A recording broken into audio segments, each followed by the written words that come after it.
students, today we start with lecture number 4 for our same topic, that is D block elements. Okay, चलो C. अभी तक हमने S and P block देख लिया. अब this is our D block, which is also called as the transition elements. अब let us have a look on these transition elements. कहाँ से कहाँ तक होते हैं? They are from group 3 to group, let us count 4, 5, 6, 7, 8, 9, 10, 11 and 12. Yes, group 3 से लेकर group 12 तक we have our D block elements.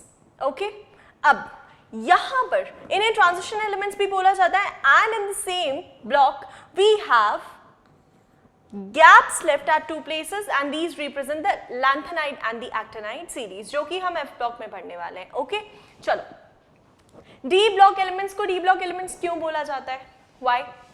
Because जो हमारा वैलेंस इलेक्ट्रॉन है वो कौन सी ऑर्बिटल में एंटर कर रहा है? इनर D ऑर्बिटल में. S ब्लॉक में इलेक्ट्रॉन किस में एंटर कर रहा था? लास्ट वैलेंस इलेक्ट्रॉन S में. P ब्लॉक में हमने देखा था वैलेंस इलेक्ट्रॉन P ऑर्बिटल में एंटर कर रहा था. एंड सिमिलरली D ब्लॉक में जो हमारे वैलेंस इलेक्ट्रॉन्स हैं वो इनर D ऑर्बिटल्स में एंटर करते हैं and therefore the name is given to this block. Okay, तो if we go on studying scandium, scandium का atomic number कितना है? 21. चलो let us go on to write its electronic configuration. Scandium 21. So we have 1s2, 2s2, 2p, 6. कितने हो गए? 10. 3s2, 3p, 6, 4s, 3d. 1s, 2s, 2p, 3s, 3p, 4s, 3d. 1s and we have 10 electrons, 10 and then 3d 1. ठीक है, तो scandium का electronic configuration क्या होता है? 3d1 4s2. ठीक है, what is it? 3d1 4s2 for scandium. Titanium, vanadium, chromium, manganese सभी का इलेक्ट्रॉनिक कॉन्फ़िगरेशन देखते हैं. चलो सी.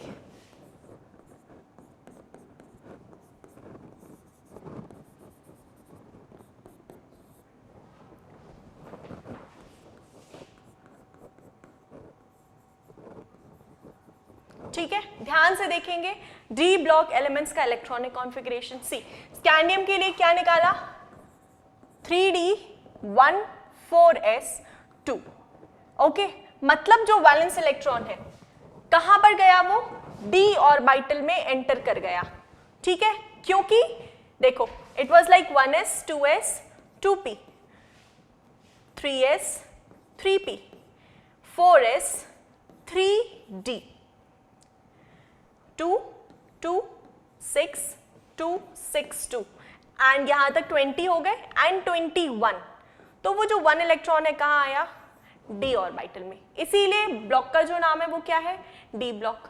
ठीक है, 3d1 4s2 टाइटेनियम का होगा 3d2 4s2, vanadium 3d3 4s2, chromium 3d 5 4s1.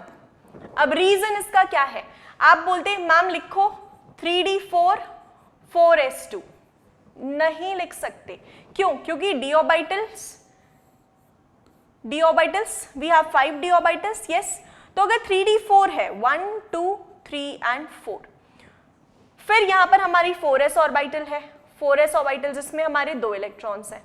3d orbital में 4 इलेक्ट्रॉन्स हैं.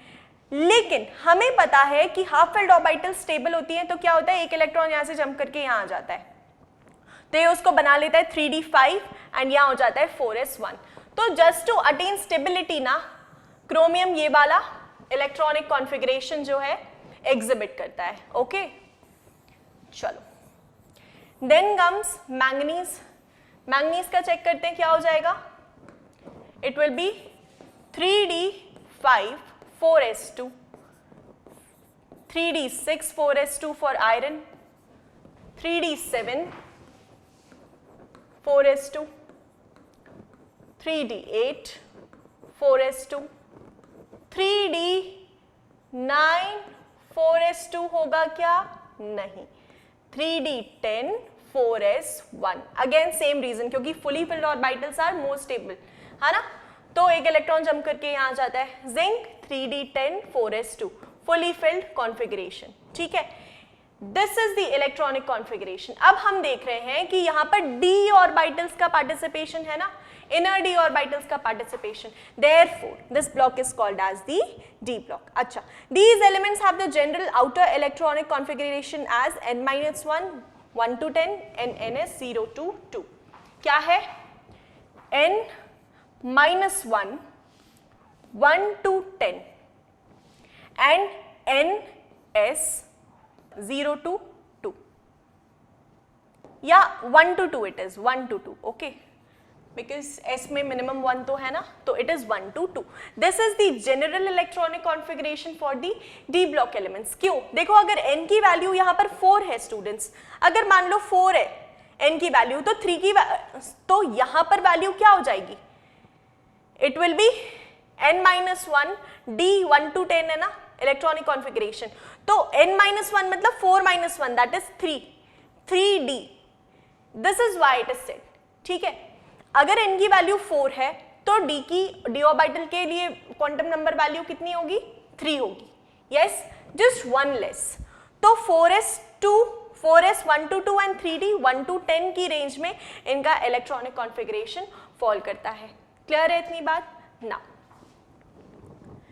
इसके बाद बात आती है, they all are metals, D block elements के जितने भी हैं मेटल्स हैं, and they mostly form coloured ions, exhibit various valency, paramagnetism and often are used as catalyst. मतलब कलर्ड आयंस शो करते हैं ये, exhibit various valencies.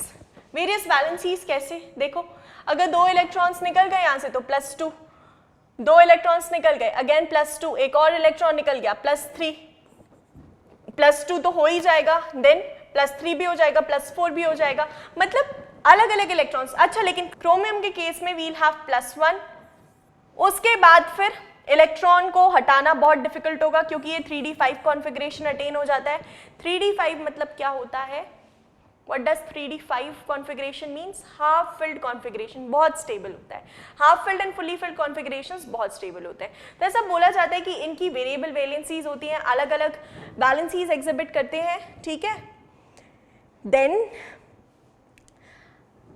They are paramagnetic in nature. Paramagnetic in nature कैसे? देखो, अगर scandium की बात करें तो वी हैव 1 2 s ऑर्बिटल में तो इस तरह से है, लेकिन 3d में सिंगल इलेक्ट्रॉन है ना, तो single electron is responsible for paramagnetism. एक भी अगर अनपेयर्ड इलेक्ट्रॉन है मतलब हमारा कंपाउंड पैरामैग्नेटिक है. अच्छा, क्या जिंक पैरामैग्नेटिक है? लेट अस चेक आउट, क्या जिंक पैरामैग्नेटिक है? सी, चेक करके बताओ क्या जिंक पैरामैग्नेटिक है? जिंक का कॉन्फ़िगरेशन है 3d10 4s2 ना, या 3d10 4s2. तो अगर मैं d ऑर्बिटल्स बनाती हूं 1 2 3 4 5 एंड 4s2. ठीक है, 4s2 में तो 2 इलेक्ट्रॉन्स है, 3d10 में वी हैव 1 2 3 4 5 6 7 8 9 10 इलेक्ट्रॉन्स है. ठीक है, तो अब एक भी अनपेयर्ड इलेक्ट्रॉन दिख रहा है क्या? नहीं. तो इसीलिए बोलते हैं जिंक क्या है? डायामैग्नेटिक है. क्या है? डायामैग्नेटिक है. ओके, तो बाकी मोस्टली अब एक आध निकल गया डायमैग्नेटिक, ठीक है, लेकिन बाकी जो मोस्टली हमारे एलिमेंट्स होते हैं वो पैरामैग्नेटिज्म शो करते हैं, मतलब उनमें एक ना एक अनपेयर्ड इलेक्ट्रॉन तो प्रेजेंट होता ही है. क्लियर है इतनी बात? ओके. उसके बाद आता है zinc, cadmium and mercury have the electronic configuration as fully filled and they show exception in most of the properties just like zinc. देखो, जिंक हो गया, कैडमियम हो गया, मर्क्यूरी हो गया, इसमें इलेक्ट्रॉनिक कॉन्फ़िगरेशन क्या था? 3d10 4s2.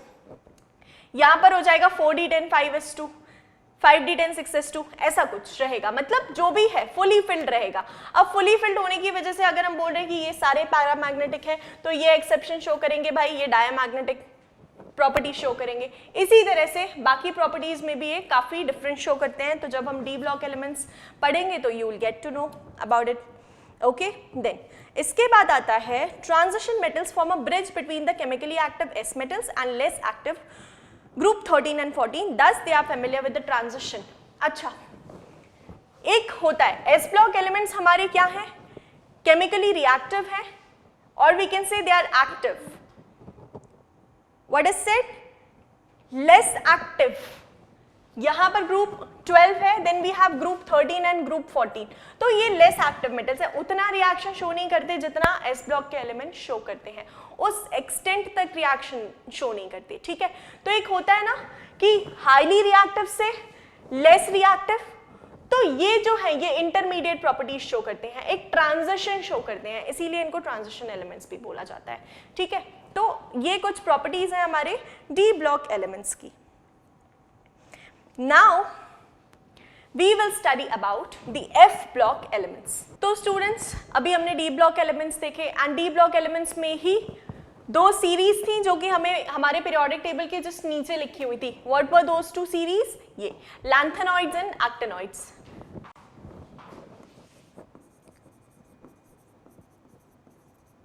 Lanthanoids and actinoids, इनको और क्या बोलते हैं? इनर ट्रांजिशन एलिमेंट्स बोलते हैं. क्या बोलते हैं?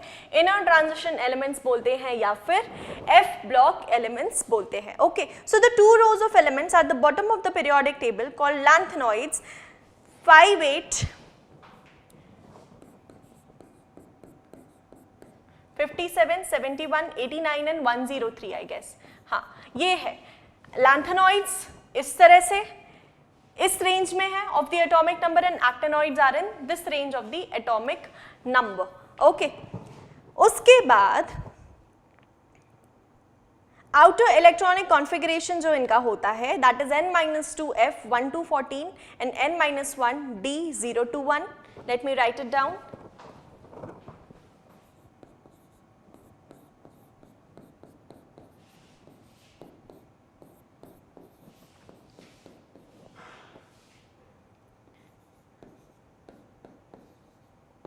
ठीक है, this is the general electronic configuration for the F block elements. Clear है इतनी बात? Guys give me a minute. Guess it is 0 to 1.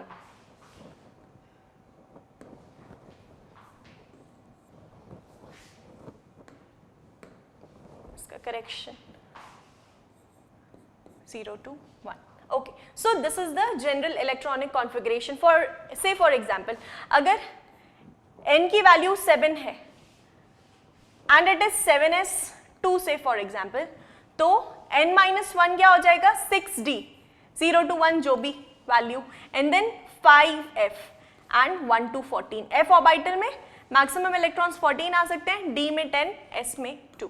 Clear है इतनी बात? So this is the general electronic configuration for these elements. ठीक है, ये एक एग्जाम्पल दिया है बस, बिकॉज लैंथेनम का पढ़ोगे तो आपको 4f ऑर्बिटल्स मिलेंगे, एंड एक्टिनियम का पढ़ोगे एक्टिनाइड सीरीज का तो you will gate 5f orbitals. Okay, तो ये है हमारा जनरल इलेक्ट्रॉनिक कॉन्फ़िगरेशन. इसके बाद इनको f ब्लॉक क्यों नाम दिया है? Just like s, p and d, जो लास्ट इलेक्ट्रॉन है वो कहाँ पर जाता है? f ऑर्बिटल में. The two series of elements are hence called the inner transition elements या फिर f block elements. अच्छा, एक important बात कि chemistry of early actinoids is more complicated than the corresponding lanthanoids due to large number of oxidation states.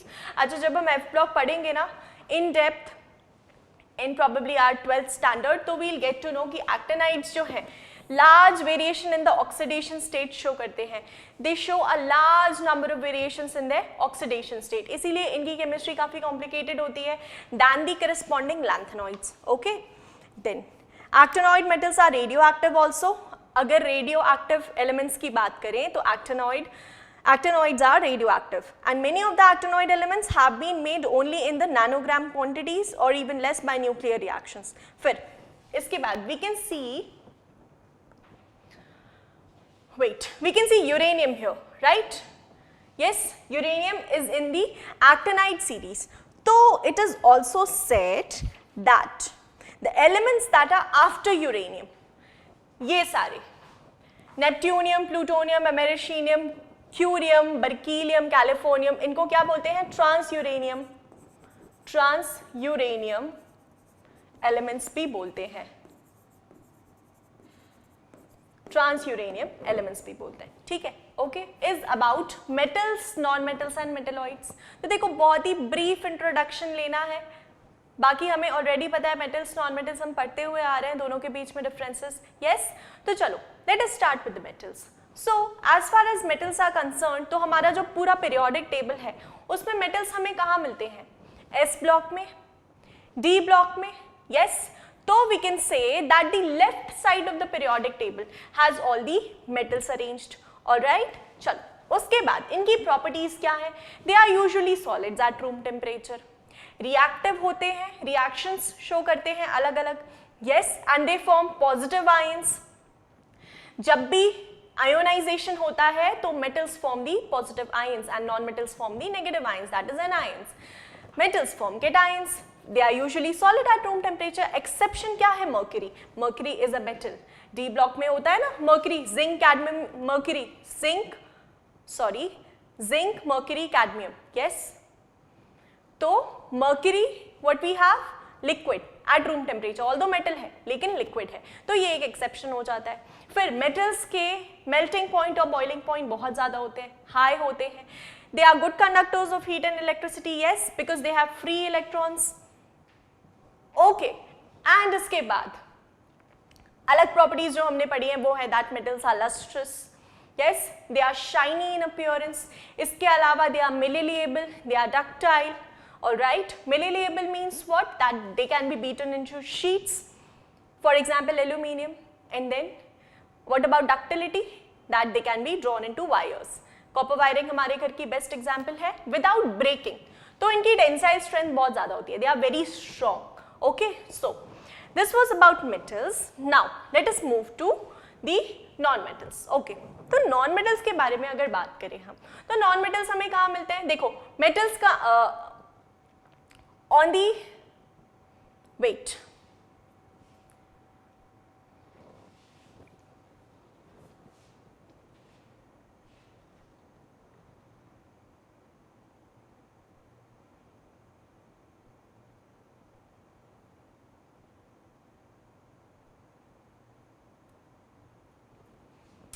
पता नहीं क्या बोला है. Okay, anyways ready. Now let us come to non metals.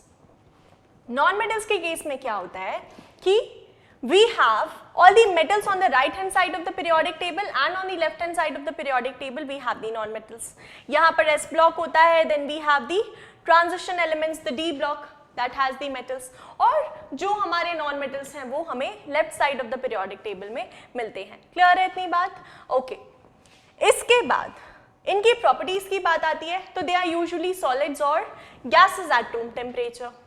Poor conductors of heat and electricity होते हैं. Yes, then they are brittle, neither malleable nor ductile. Brittle होते हैं non metals, for example sulphur ले ले तो टूट जाएगा. अगर आयरन ब्लॉक और सल्फर को हम कंपेयर करते हैं तो iron is very strong, high tensile strength होती है, हैमरिंग पर ब्रेक नहीं करेगा, लेकिन sulphur upon hammering it will break into pieces. So this property is called as what?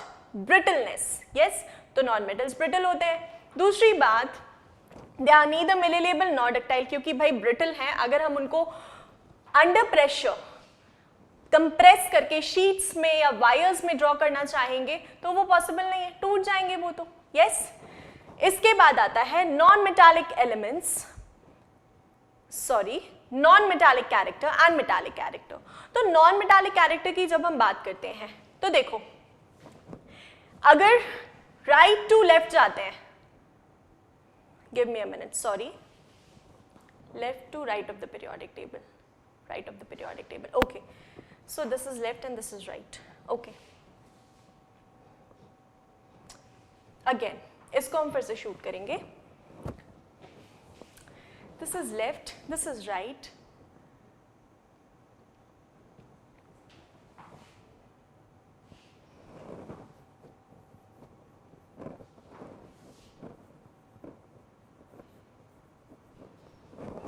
Okay, ready. Now as we come to the non-metals, we know जो metals हैं वो हमारे सारे left of the periodic table में है, and to the right we have all the non-metals. Yes, तो metallic properties on the left hand side ज़्यादा है and non-metallic properties on the right side of the periodic table ज़्यादा है. Yes, So usually non-metals are solids and gases at the room temperature. Poor conductors होते हैं of heat and electricity. Then comes their brittleness. तो brittleness की property का मतलब क्या होता है कि break कर जाते हैं. अगर आयरन और सल्फर को कंपेयर करेंगे एंड वील हैमर बोथ, तो आयरन ब्रेक नहीं करेगा लेकिन sulphur will break into pieces instantly. ठीक है, so this property is called as brittleness.